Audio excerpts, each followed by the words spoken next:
Hello and welcome to Logic ERP. Subscribe to our YouTube channel and press the bell icon to stay updated with the latest videos.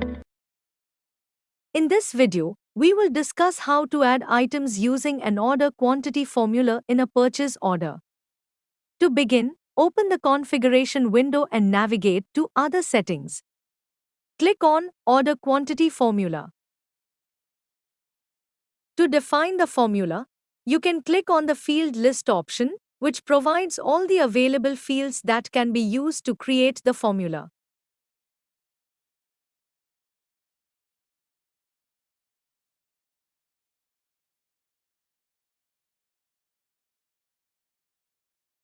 Once the formula is defined, save the changes.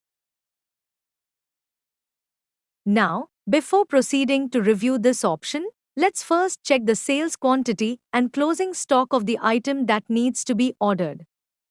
Create a stock query report to review the stock details. After reviewing the stock, move to the purchase order window. Enter the supplier name and go to the item details section. Click on Add Items on Formula. Search and select the item to be ordered.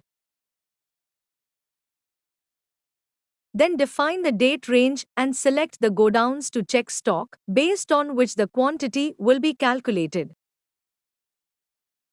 As per the formula defined earlier, the system will automatically calculate and display the total order quantity. I hope this video was helpful. Thanks for watching. Like, share and subscribe.